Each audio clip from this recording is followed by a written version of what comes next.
Hi friends, hope you are fine today, and today I'm going to talk about how to use a fire extinguisher, and all details I'm going to tell you that how can you use in a very easy way extinguisher to extinguish a fire. So before extinguishing a fire, there are few things that we need to must be ensure of that is if we are going to extinguish any fire, then we first need to make sure that what kinds of fire it is, and I mean to say that what is the type of that fire it is. So there are 6 classes of fire. You must be sure about that those fire it is first fire is class A, and second is B, and third one is C. I mean to say that in class A fire it's involved combustible materials, in class B fire it's involved flammable liquids, in class C fire it's included explosive gases, in class D fire it's include solid in class E fire it's included electrical fire, and in class F fire it's included cooking oils.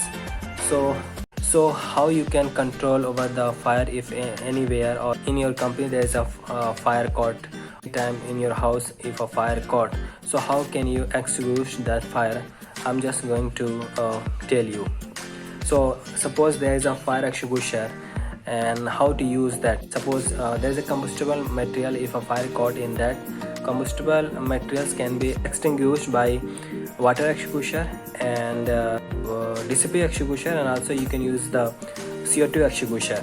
So the person who is going to extinguish the fire, he must be trained how to use the fire extinguisher. He must be trained of that, and he must be the authorized person to extinguish a fire, and he must be aware of that what kinds of fire extinguisher is what kinds of fire extinguisher will be used for the such kinds of fire. The fire it has been caught in the company or in a house, he must be aware of that, and then he can easily extinguish a fire.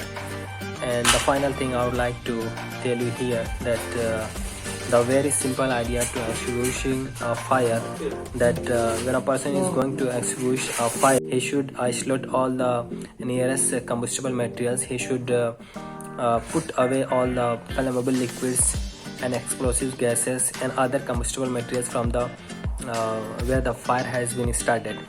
He must isolate those all things from that area so that fire cannot spread in that location. First, pull out the pin, aim at the base, and squeeze and sweep.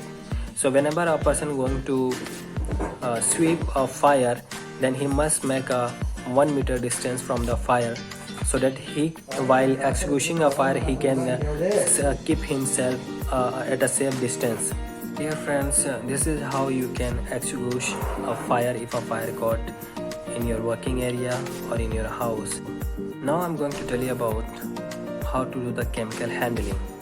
The person who is going to be assigned for the chemical handling, he must be aware of what are the safety precautions needed to do the chemical handling, and he must be aware of that what are the chemical hazard can harms him, and he must be aware of what are the suitable PPEs required for the handling the chemical, and he should be provided MSDS by the chemical supplier, so that he can read out all information related how to do the chemical handling. He can study the all points that is required for the doing the chemical handling in an easy way, in a safe way. So especially for the doing the chemical handling, there are a few things required that must be ensured before the chemical handling. That is, the person who is going to do the chemical handling, he must wear rubber hand gloves, he must be put on mask, and he must wear the goggles. We should do the chemical handling as the instruction has been given in the MSDS that is given by the chemical supplier. If you do not follow that MSDS, it can cause us some health issues to us. So we must follow that MSDS.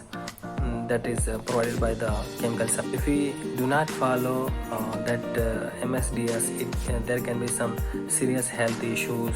There can be the lungs problem, there can be the respiratory issue, and there can be the cancer in your lungs. In a three-way, a chemical can harm you if we do not take precaution while handling the chemical. It can harms you through the inhalation through the nose. It can harms you by injecting in the body, and it can also harms you if you make a direct contact with the chemical. So we must be ensure of the safety about the chemical handling, because safety must be considered first for the chemical handling, because if you do not take safety seriously, it can cause us some health issues related to our health. Like it can create the health issues related respiratory issue, lung issue, and it can also create the chances of cancer. It can also create some issues related to your health, like skin irritation, skin burning, and it can also create the allergy.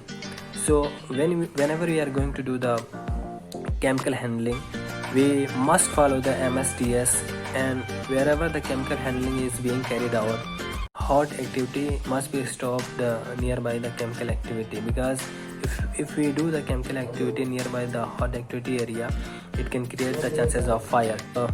Dear friends, I hope you got an informative video, and if you like this video, kindly subscribe and share it with your friends. And thanks for watching, and thanks for your valuable time.